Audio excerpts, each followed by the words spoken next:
Hello, everybody out there at IQMK Nation. This is Lynette Domingo, and I am the author of Muscadine Lifestyle, which is a book that explains all the many benefits of the muscadine grape. I'm also a international trainer for the iPartners that promote Must Natural through IQMK Global.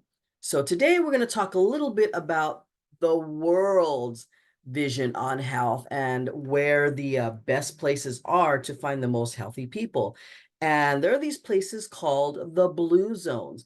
These blue zones are regions in which they have the longest life expectancy in the world. So they have the most centenarians, meaning people that are over 100 years old, actually live in these areas. And the interesting thing about it is that they live healthy until they pass away. They don't live the last 10 or 20 years of their lives ill and then pass away. They live healthy all the way through and then they pass away. So there are 5 zones, and it's interesting to me to see that one of the places is actually less than an hour away from where I live here in California, called Loma Linda. Okay. There's also Nicoya, Costa Rica, Sardinia, Italy, Icaria, Greece, and Okinawa, Japan. If you take a look at this map, I think it's very telling to see that each and every single one of these places where people thrive until they die, but they thrive into the hundreds, right? That they're all very close to or on an ocean, right? The water is very, very healing. And I know that because I happen to love the beach, and I happen to use the ocean on almost a daily basis to ground myself and become one with nature. So I think that's very interesting, just to, look at the map and see where all of these places are. They all happen to be right next to water. Okay, so let's go ahead and move on and see what we can find. Okay.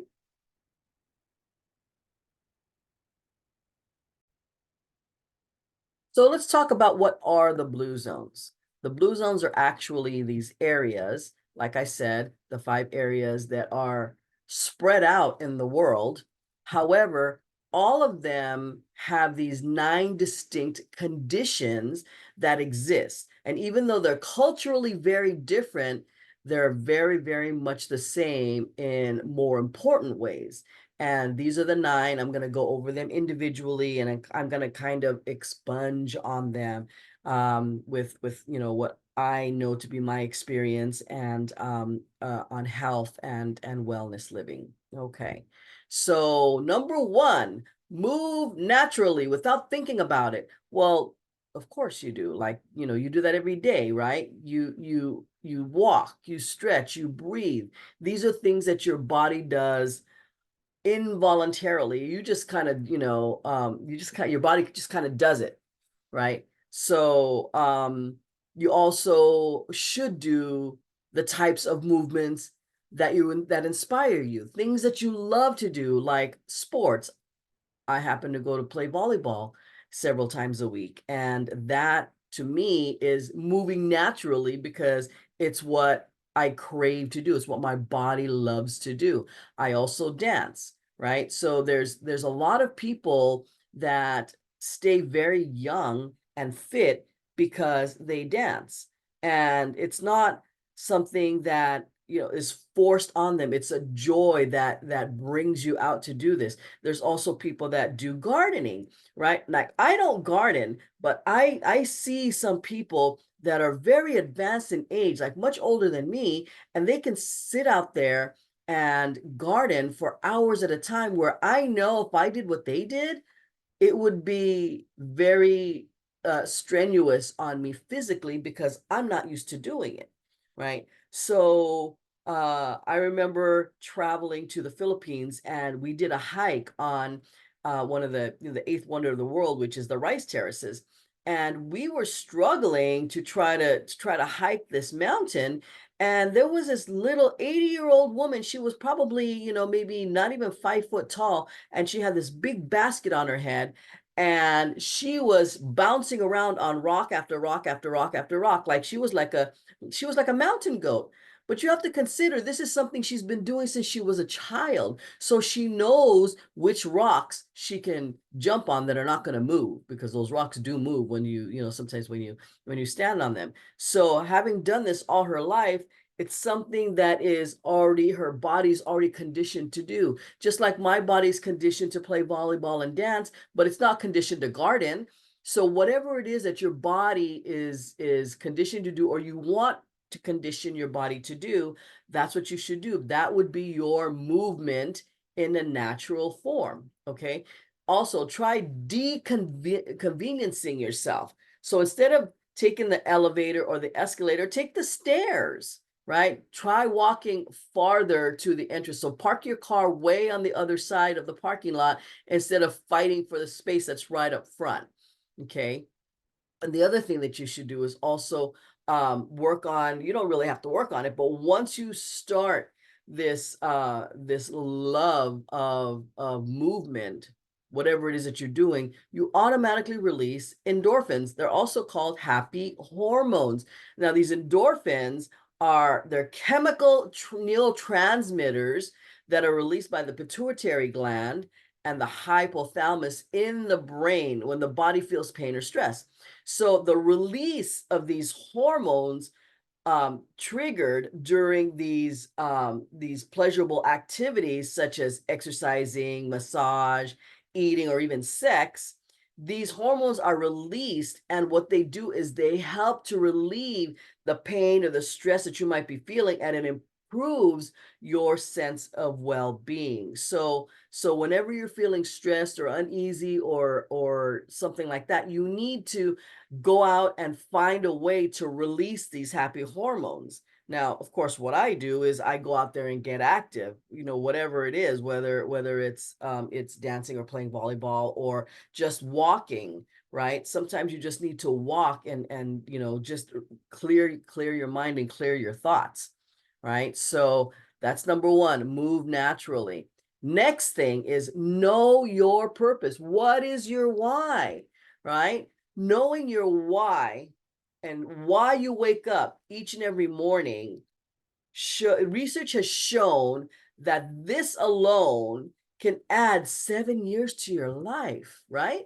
To be able to articulate your values, your passions, your gifts, and your talents makes you somebody that is not only more interesting to be around, but people want to are attracted to you, and therefore it gives you a better sense of self-esteem and happiness, right? That way you feel accomplished because you're helping people, you're inspiring people. So to hear and see your why, right, daily by writing it down and reading it and maybe putting a vision board together, that way you can hear it, you can see it, you can speak it to yourself. And what that does is it incorporates all of your senses, and the happy hormones are triggered when the more senses that you're incorporating in this activity. Okay. So without life purpose, people feel overwhelmed and they have a lack of motivation. To get out of bed, there's no, oh, woe is me. Like, what's the purpose of getting out of bed? I have nothing scheduled. I have nothing to do. I have no one to see. And, this also tends to manifest into depression. And not only depression, but then it can escalate into neurological issues like dementia and schizophrenia and Alzheimer's. Okay, so you have to know your purpose. And if you don't know your purpose, then you need to find what your purpose is. Okay, Okinawans in Japan, they call it ikigai. They actually have a name for it. It's called the reason for being, right? Costa Ricans call it plan de vida.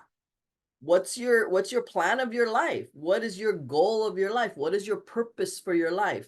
It plays a major role in the well-being and the resulting extreme longevity in these blue zones.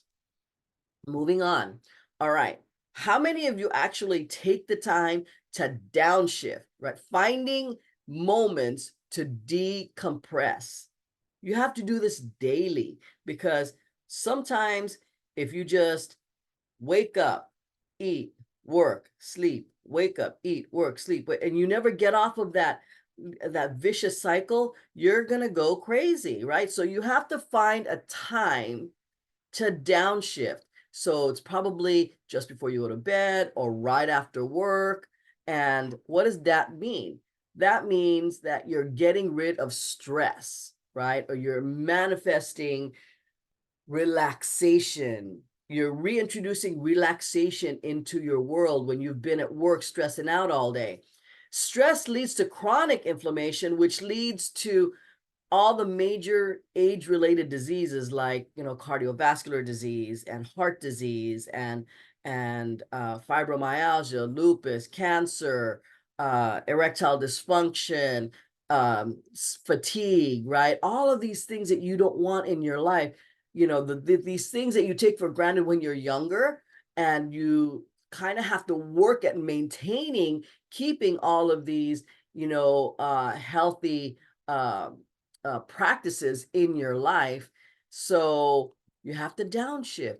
Find your de-stressor to increase your longevity. What is it for you? Some people like to meditate and pray and breathe deeply. Just like, even sometimes when you're in the middle of your day and you're feeling overwhelmed and stressed, if you just stop and breathe really, really deeply 3 times, what does that do? That rushes oxygen to your brain. And what that happens, you feel a sense of euphoria momentarily, which then elevates you to higher than where you were feeling before. So if you're feeling down and stressed, at least you bring in all of this oxygen, and then you lift yourself up little by little during the day. And if it's really getting to you, then just stop what you're doing and go take a walk, take a nap, relax with nature, walk in silence, or walk and smell the flowers. Take into to your senses, smell the flowers, see the birds flying, feel the wind blowing, right? You have to make yourself one with nature and enjoy time with friends and family. And that's also a downshift. Well, sometimes, so for some people it's stressful, but if it's not stressful, if it's something that's joyful to you, then definitely enjoy time with friends and family. The Blue Zone inhabitants, they incorporate a daily ritual to reduce stress. So in these specific areas, what people do is they actually schedule it into their day, right? They actually schedule these times, these pockets of time, whether it be 5 minutes, whether it be 10 minutes, whether it be a half an hour or an hour, right? They always schedule these times where they need to downshift. Some people need to downshift at the end of the day. Some people need to downshift, a few times during the workday. So if something doesn't make you feel happy, replace it with something that's making you happy. So if you're sitting there and you're trying to figure out how to fix this issue at work, right? You know what? You need to stop, put the brakes on, and maybe look outside the window and watch some kids playing, or watch a video of somebody playing music that you really like sometimes when I'm stressed out, I love to hear classical music, because I don't know if you've ever seen that cartoon, like the Tasmanian Devil. He's like, running all over the place, and then he hears this classical music and he's like, oh, that's kind of like me. Not that I'm a Tasmanian devil, but when I feel overwhelmed or stressed and I'm like running from here, there, and I'm not stopping, and I hear some music that I know is going to propel me into a different existence, then that changes my trajectory of my body, my thoughts, my actions, my physical being. So sometimes when I'm driving, or when I'm sitting and in the office, I'll throw on some music that I know is going to relax me. Okay, so if something's not making you happy, replace it with something that's making you happy. Also, prioritize your own mental and physical wellness so that you can be to others that cannot do it for themselves. Sometimes, you're overwhelmed because you're trying to help too many people. And I have this saying that I tell people all the time, you cannot help people out of the quicksand if you're standing in there with them. You have to take care of yourself. You have to take care of your mental and physical wellness before you have the ability to pull other people out of their mental and physical illness or mental and physical, challenges. Okay, so learn to downshift and do this on a daily basis. Now, number 4, the 80% rule. Well, what the heck is that? Well, what this is you stop eating when you're 80% full. Wow. It's actually got a name in Okinawa, Japan. They call it hara hachibu. So when you say hara hachibu to somebody, basically what it states is that you stop eating when you are 80% full. It's a way of maintaining a healthy weight and consciousness about your eating. So, a lot of people, they eat and they're not conscious about what they're eating or how they're eating it because they're watching TV or they're doing work and they're just, shoveling food into their mouth so that it takes care of the hunger. But when the hunger is over or before it's like you're totally full, then you should stop eating. Okay, that's a rule that the Okinawans live by. Studies show that CR, which is calorie restriction. I talk about calorie restriction in my book, Muscadine Lifestyle. It's also called, like now they call it intermittent fasting, right? It can lead to better heart health, longevity, and weight loss. So if you have a situation where you feel like you're going out of control, you have to calorie restrict yourself. And that will not only will it give you a sense of pride and a sense of ownership with your own willpower, but it'll actually manifest itself into better well-being. Losing just 10% of your body weight significantly improves your health. Okay, it'll lower your blood pressure and your cholesterol, and it also reduces the risk of heart disease, right? So 10%, those of you that are 200 pounds, just losing 20 pounds will significantly improve your ability to thrive. Okay, so keep that in mind. Good tips. Eat with friends and family and enjoy and savor the food. Don't rush through it. Don't eat standing up or walking around. That's something that I did when I was younger, and I was always working. I didn't never had time to actually sit down and eat and appreciate and like really think about this nutrition I was putting into my body, because I was just always grabbing something, and I was eating while I was driving, I was eating while I was walking, I was eating while I was working, and of course when you're in your 20s you can do stuff like that, and it won't hurt you as much as it would now. And now I'm in my 50s, almost hitting 60 in a couple of years. I have to be a lot more careful about how I eat, what I eat, and in what condition I eat. So if you eat with friends and family, you make it enjoyable, right? You're in a situation where you're relaxed and your body's able to metabolize your food, and you're not rushing, okay? Eat slowly with intention and eat smaller plates, right? Also, eat muscadine must natural 30 minutes before your meal. Why? Because you need to drink a full glass of water at least with 3 capsules. And what will that do? That will make you full faster. It'll make you fuller before you even start eating. So you'll get to that 80% faster, and you won't take in as much calories, and then you'll automatically see the weight start to drop, and therefore your heart will be stronger and better, and your cholesterol will be less, and your blood pressure will be normalized. All right, number 5, plant-based diet. Wow, this, here's the plant slant. eat more plant-based meals. To me, I'm a strong, proud Filipino woman, and I love my lechon. I love my pork, but you know what? 95% plant-based diet that's heavy on beans, nuts, and green plants.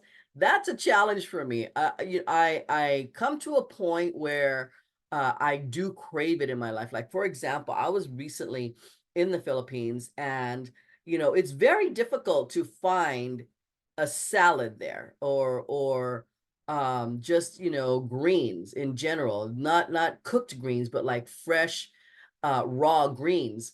So there's very few salad bars and in the Philippines. And so there was a point where after like maybe 5 or 6 days, I was craving, like craving a good salad. Like I actually took a grab, a ride, and paid like half an hour away just to go get a fresh salad. Why would I do that? Because my body was asking me to, right? So there's a lot of vegetables within the Filipino diet, but it's cooked vegetables, which is fine. But when you get the raw greens, that's when, I know my body really appreciates it and uses it as the best building blocks for health for me. Okay.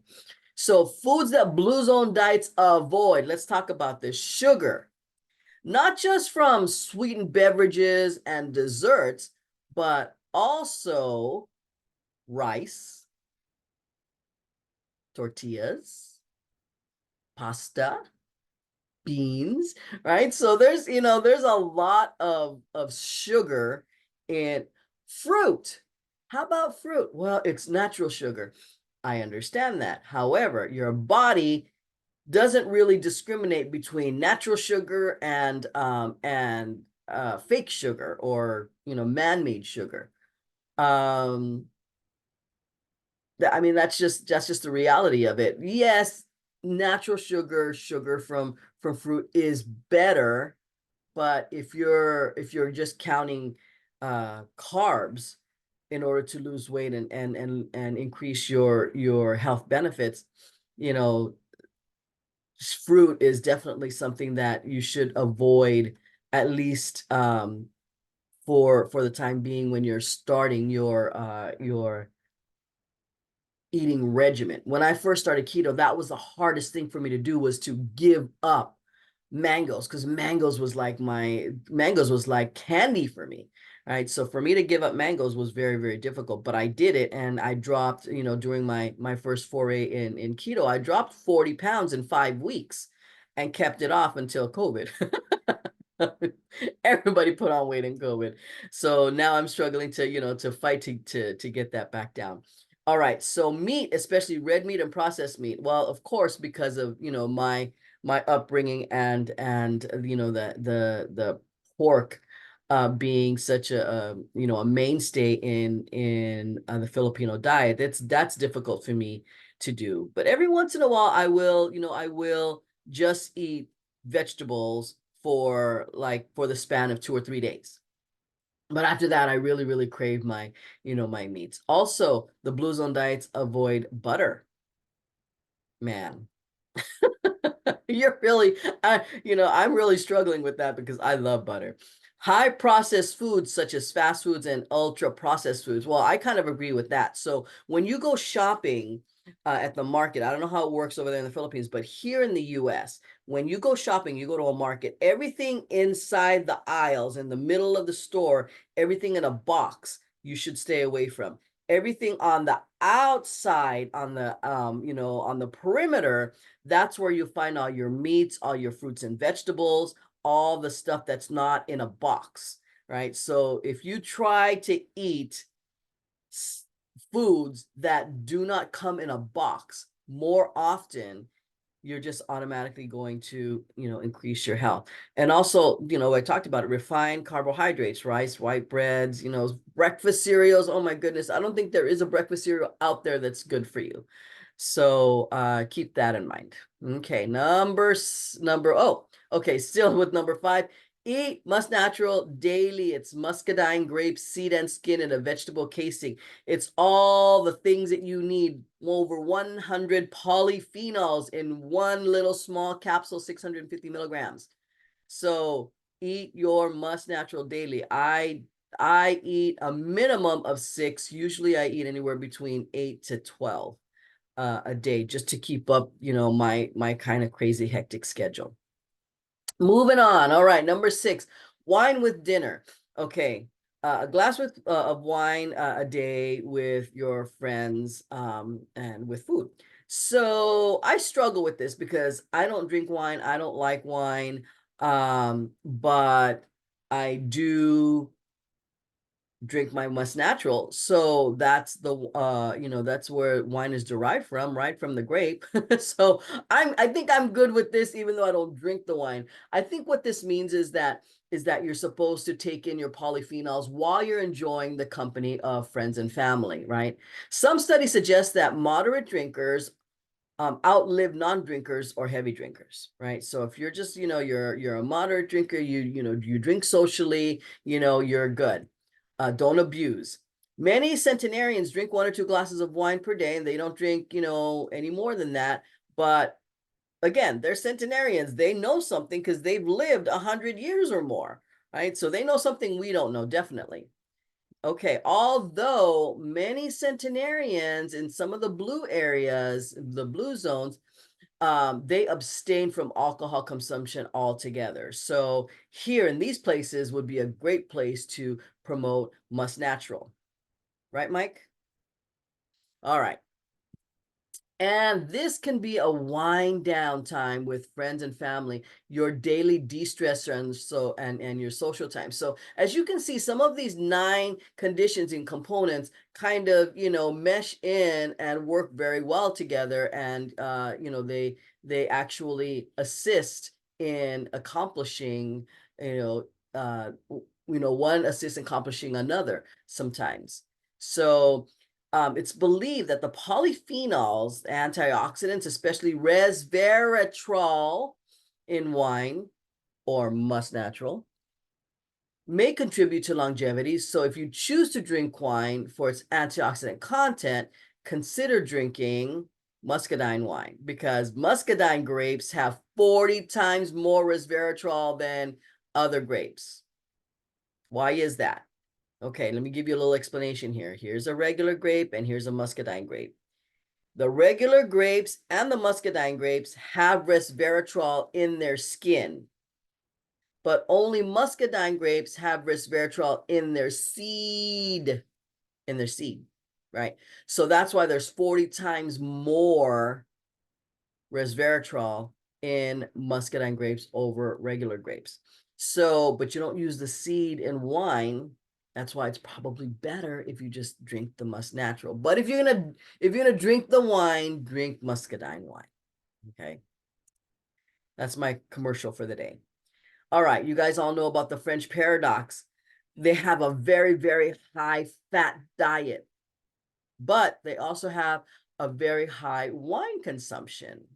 And so experts are suggesting that this is the reason why they have a low incidence of heart disease compared to the rest of the Western world, despite the fact that they eat very, very high fats.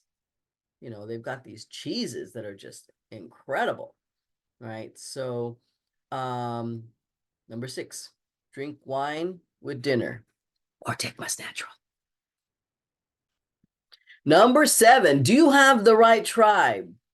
Consider who your friends are and extend your social circle to include more healthy-minded, supportive people.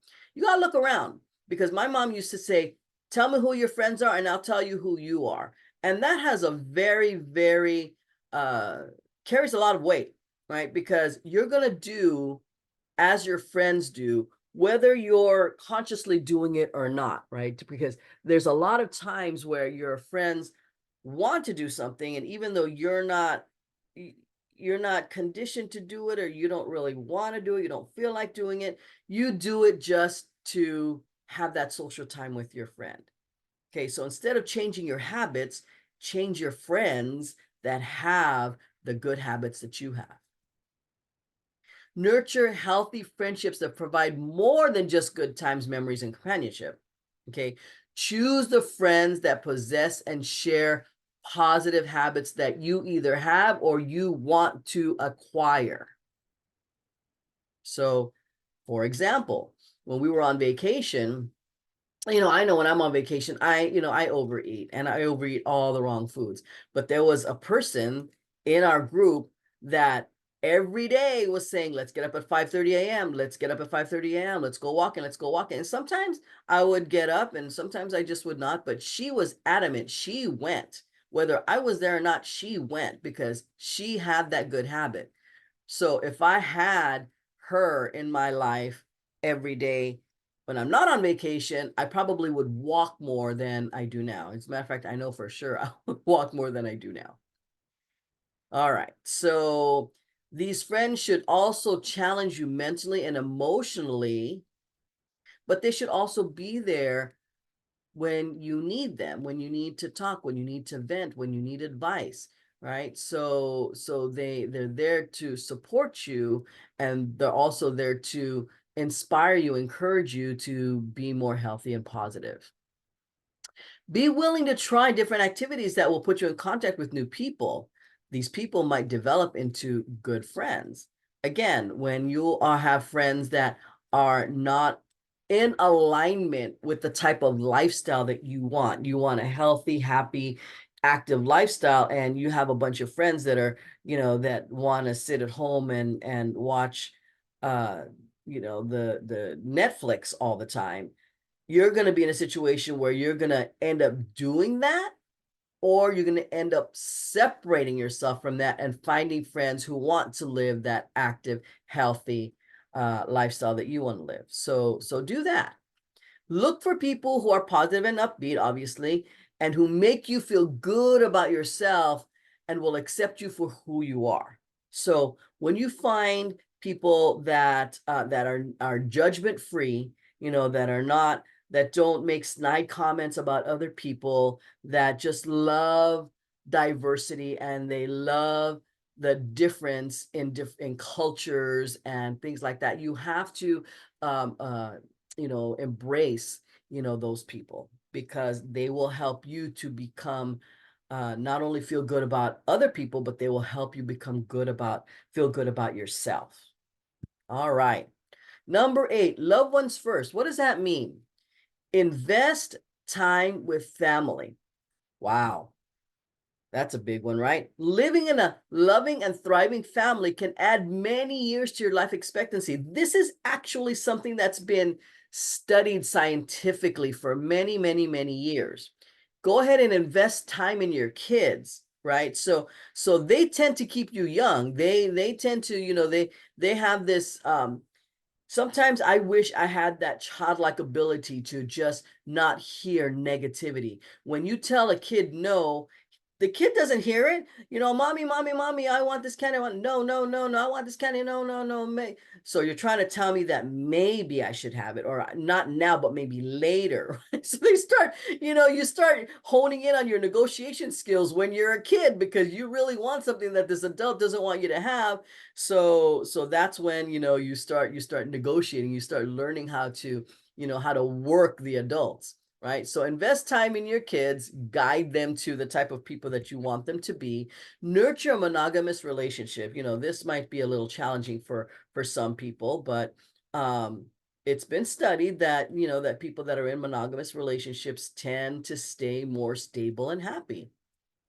Again, keep aging parents and grandparents nearby or in the same home. Why? It's also been studied that it lowers disease and mortality rates of children in the home. Like I remember that I didn't have a grandparent because, we moved to California from the Philippines.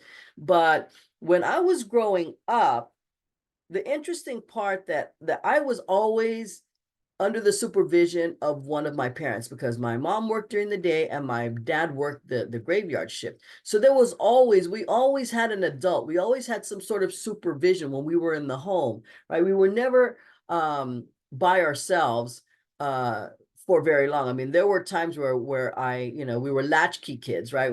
When both parents were working, obviously sometimes my dad had to go into work during the day, not just during the graveyard shift. So I was responsible for my younger siblings. My brother was responsible for us as well.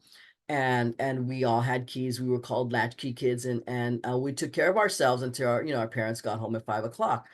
But other than that, I remember that we always had one of my parents in the home. So we always felt like, we were supervised. Studies show that elders who live with their families also tend to eat healthier.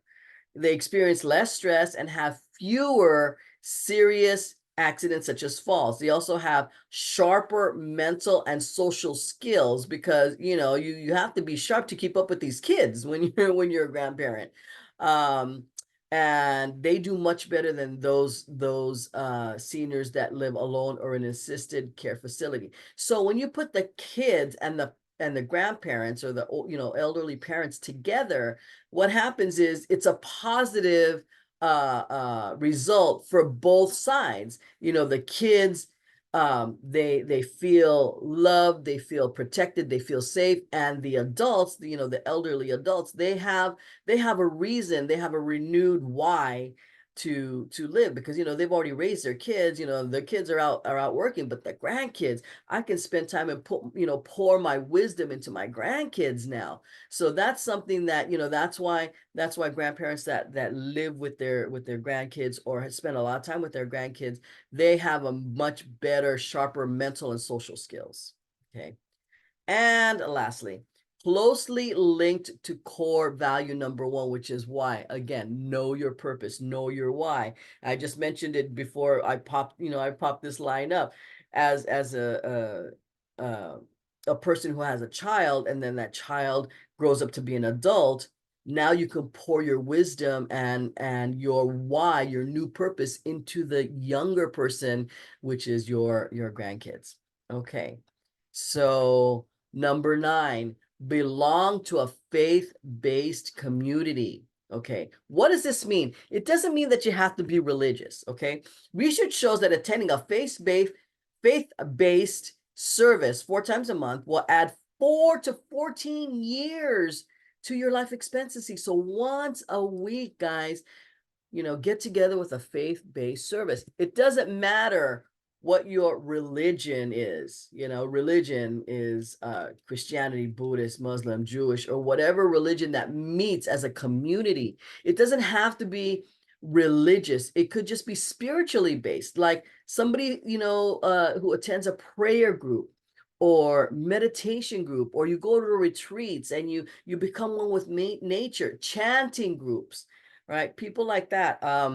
Also, individuals that gather to commune with nature, such as hiking groups or groups that promote a common cause, like support groups for crime, right? Or how about I partners who have made it their life mission to help the world become a healthier place? That's a gathering group to commune with, because you all have the same purpose, which is to help the world become a healthier place. Okay, this could be included in this number 9 core value of belong to a faith-based community. This community does not have to be religious, faith or spiritually based, or cause-based community. Okay, so those are your 9 conditions that lead to exceptional centenarian health, right? So how did you do?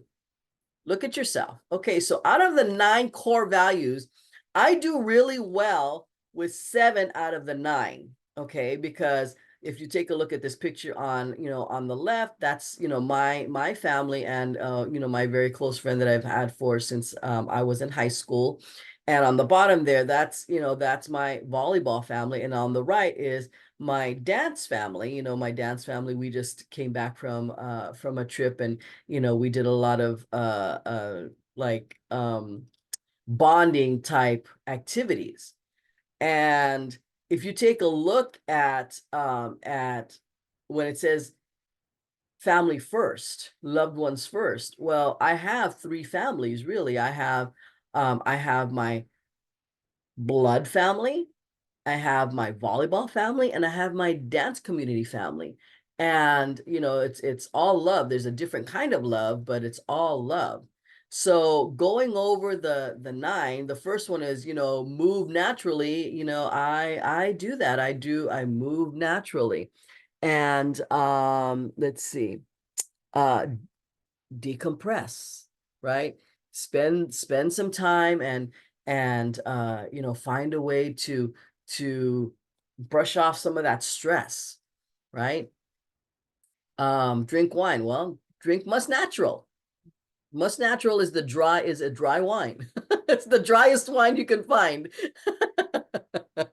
um get with the right tribe, get in with a group that's positive and healthy and active. Now all three of these groups, fortunately, that I have are all positive and healthy and active. Okay. um Also, are they faith-based? Well, my family is definitely faith-based, but the I do have people that I commune with, and we gather sometimes, or have these friends that we meditate together, and we commune with nature. We walk, we go to the beach and just listen to the waves, right? So, of all the nine, the only two that I really have a consistent challenge with is the 80% rule, because I just love food.